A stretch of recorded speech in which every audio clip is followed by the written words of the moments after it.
জি, আমাদের আজকের যে কর্মসূচি যে আমাদের এই যে আমাদের মেডিকেল কলেজ বন্ধ হতে যাচ্ছে, তো আমাদের যে সরকারের যে ব্যর্থতা, সেই ব্যর্থতার দায় আমরা কেন নিব? আমরা এই বিগত কতদিন ধরে আমরা যে মেন্টাল যে ট্রমায় ভুগতেছি, সেই ট্রমার যে ক্ষতিপূরণ সেটা কে দিবে? সেটা দায়ভার কে নিবে? তো আমরা যে সমস্যাগুলো পতিত হচ্ছি, সেই এই যে যারা অনুমোদন দিয়েছে তাদেরকে বিচারের আওতায় আনা হোক। তারা যেহেতু সংস্কারই করতে পারবেন না, তাহলে তারা কেন আমাদের মেডিকেল কলেজকে প্রতিষ্ঠা করেছিলেন? তাদেরকে বিচারের আওতায় এনে প্রশ্নবিদ্ধ করা হোক, তারা কেন এটা করেছিলেন? তারা কেন আমাদের মন মানসিকতার সাথে চিনিমিনি খেলছেন? আমাদের যে মেন্টাল প্রেশার, আমরা ভবিষ্যতে একজন বড় ডাক্তার হয়ে মানুষের সেবা করতে চাই, সেটার পথে এত কেন প্রতিবন্ধকতা? তো আমরা এসব থেকে বের হয়ে আসতে চাই। আমরা চাই একটা স্বাভাবিকভাবে একজন ডাক্তার হিসেবে, মানবিক ডাক্তার হিসেবে নিজেকে প্রতিষ্ঠিত করতে। আজকে আমাদের যে কর্মসূচি, সেই কর্মসূচি আমরা সফলভাবে করার চেষ্টা করছি। সেটা যদি কোনোভাবে আমরা ব্যর্থতা বা কোনো কারণে নেগেটিভ কোনো কিছু দেখি, তাহলে অবশ্যই এর থেকে আমরা আরও কঠোর কোনো কর্মসূচি দেব। এখানে আসার উদ্দেশ্য হচ্ছে আমাদের মেডিকেল কলেজ বন্ধ করে দেওয়ার বিষয়ে যে ষড়যন্ত্র চলছে সেটার প্রতিরোধ করা, যেন এই ধরনের কোনো ষড়যন্ত্র বাস্তবায়িত না হতে পারে। কারণ নীলফামারী মেডিকেল কলেজ এখানে আছে বলে সবচেয়ে বেশি উপকৃত হচ্ছে এই অঞ্চলের সাধারণ মানুষ, যাদেরকে দূর দূরান্তে ভোগান্তি করতে হচ্ছে না। তো সেই অঞ্চলের মানুষের জন্য, সাথে হচ্ছে আমাদের ভবিষ্যতের জন্য এবং আমাদের মেডিকেল কলেজ যেভাবে আছে সেভাবে রাখার জন্য আমরা আজকে এখানে এসেছি। এবং যে ধরনের সিদ্ধান্ত নেওয়া হচ্ছে সেটা যেন না নেওয়া হয়, আর আমাদের মেডিকেল কলেজের একটি স্থায়ী ক্যাম্পাস যেন করা হয় এবং এটা যেন খুব দ্রুতই করা হয়, এটাই আমাদের দাবি। এর জন্যই আমরা আজকে এখানে এসেছি। গতদিন থেকে আমরা মেনলি এখানে দাঁড়িয়ে আছি। আমাদের নীলফামারী যে মেডিকেল কলেজ আছে, এটা সহ আরও 5টা মেডিকেল কলেজ, সেগুলোকে মানহীন একটা তকমা দিয়ে বন্ধ করার প্রচেষ্টা চলতেছে। এখন আমাদের কথা হলো, আমাদেরকে মানহীন বলতেছেন, তার মানদণ্ড দিতে হবে, ঠিক আছে? আমাদের যে হাসপাতাল নাই, ঠিক আছে, এইটা তো আমাদের দোষ না, এটা হলো স্বাস্থ্য মন্ত্রণালয়ের দোষ। তারা কেন এতদিনে 6 বছর হয়ে গেছে, 7ম ব্যাচ আসতেছে, একটা মেডিকেল কলেজকে কেন হাসপাতাল দিতে পারেনি? সেটা তো আমাদের দোষ না, তাদের দোষ। এখানে আমাদের যে মার্চ করার ব্যাপার নিয়ে চিন্তা হয়েছে, ঠিক আছে?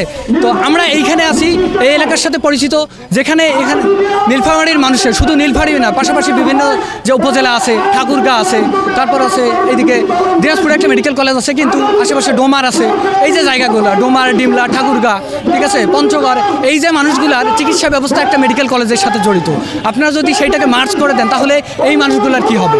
ঠিক আছে, সেই জবাবগুলো দিতে হবে। আমরা মেনলি এখানে দাঁড়াইছি, আমাদের যে মেডিকেল কলেজ আছে সেটাকে মানহীন আপনারা কেন বলতেছেন, তার মানদণ্ড দিয়ে তারপর আপনাদের মার্চের সিদ্ধান্ত নিতে হবে। সবাই মিলে আমরা সমন্বয় করে একটা কর্মসূচির ঘোষণা দিব।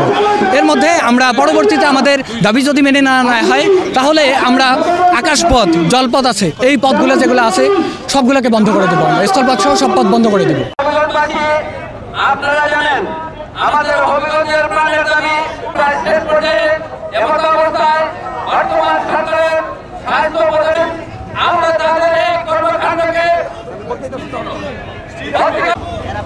বিসমিল্লাহির রহমানির রহিম।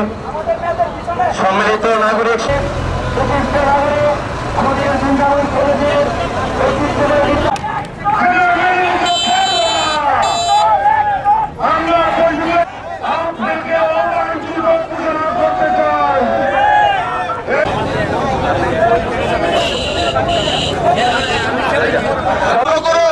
আপনি তাদেরকে পদক থেকে বাধ্য করুন।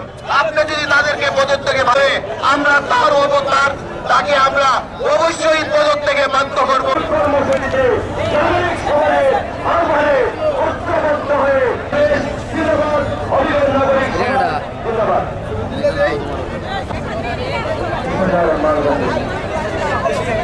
মেডিকেল কলেজ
হবিগঞ্জবাসী সবাইকে আজকের অনুষ্ঠানে আমাদের শুধু মহড়া মাত্র।